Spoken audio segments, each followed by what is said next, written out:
On this episode of China Uncensored, the silver screen is turning red.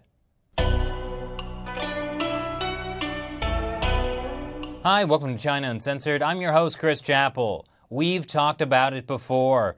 That toxic wasteland spewing its pollution around the world. Actually, I'm talking about Hollywood. But Hollywood may have met its match in China.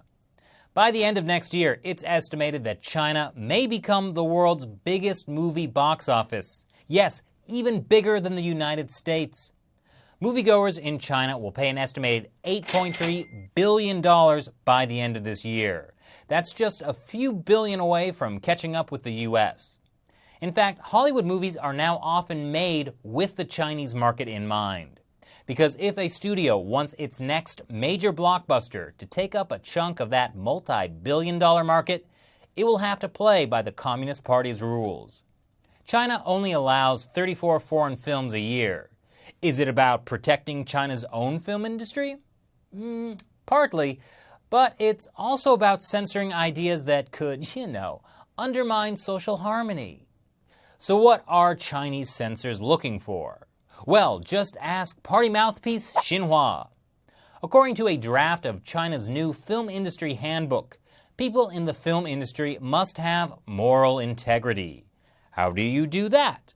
Practice core socialist values. If a Hollywood studio wants to guarantee success in what may soon be the world's biggest movie market, that means censor yourself or get censored by the State Administration of Press, Publication, Radio, Film, and Television, SAPFT. But this is about even more than just preventing Chinese people from seeing movies that don't adhere to core socialist values. This is part of a concerted effort by the Chinese Communist Party to control what comes out of Hollywood. They want to change the way Americans and the rest of the world think about China. For more on this, I sat down with national security and cyber espionage expert Joshua Philipp, who recently wrote this article in the Epoch Times. Thanks again for joining us, Josh. The last time you were on the show, you told us how China uses cyber espionage to wage war on the United States, and I couldn't sleep for a week. So, tell me why I can never enjoy a movie again. The Chinese Communist Party has vast systems of forcing Hollywood to self-censor or enticing them to co-produce films alongside the Chinese Communist Party so that they have a direct hand in censoring the films during the production process. Is this just to control what people see inside of China, or does it affect us here? It very much affects us here. Again, it ties back to what they call culture warfare, but also what they call soft power. This is altering the perceptions of the Chinese Communist Party and Chinese governance. You can't show the Chinese Communist Party in a negative light. You can't show the United States or the U.S. military in a positive light.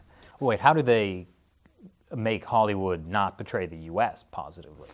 Well, if the U.S. creates a film that shows the U.S. military or the United States in a positive light, that film cannot be shown in China. Really? And they lose the Chinese market because of that. So the film Captain Philipp, I think it was with Tom Hanks, that film that was banned in China because it showed the U.S. military, rescuing a one guy. The United States, mobilizing its whole military to rescue one person, which China would never do.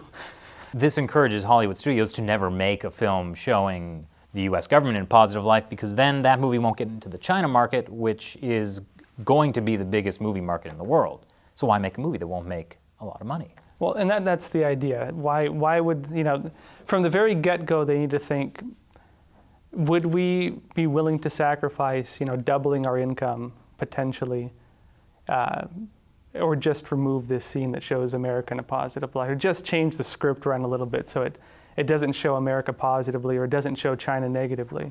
And this is the kind of thought process that filmmakers are putting into their movies from the very get-go and through the entire process. And this is the environment of self-censorship that China has created for the film markets. Now that's interesting, because I always thought the reason China had those censorship laws was to control what people inside of China see. But really, the Chinese government is doing this to control what we in the U.S. see as well. That's right. And this actually ties to more, kind of conniving, strategies. The Communist Party conniving? They directly call it culture war. In their own words, Hu Jintao has used that exact phrase. Sounds very cultured. So is Xi Jinping, as a matter of fact. Nazi Germany did the same thing, the Soviets did the same thing, and China is now doing the same thing as well. So I'm going to be thinking about this every time I see a movie now. Do you enjoy making people feel horrible? Well, if it's raising awareness about accurate issues, I think people should feel horrible when they realize that films are being manipulated with the intention of altering the way they view the world. Films are a core piece of the American identity. Films are a common topic we use in conversations with each other. For a lot of us, we quote films casually during conversations. It's you're sitting around with friends, you're going to quote a film or two 90% of the time. You're tearing me apart. And if a government is manipulating these systems of culture for the purpose of altering the way we view the world, altering the way we view ourselves, altering the way we view international issues, and I think it's an issue of serious concern.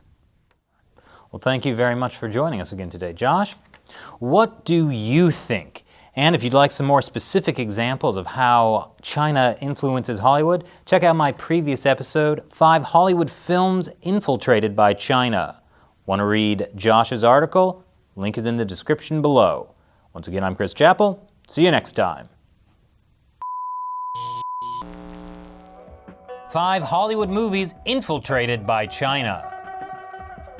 Who would have thought a one-party state wouldn't approve of democracy?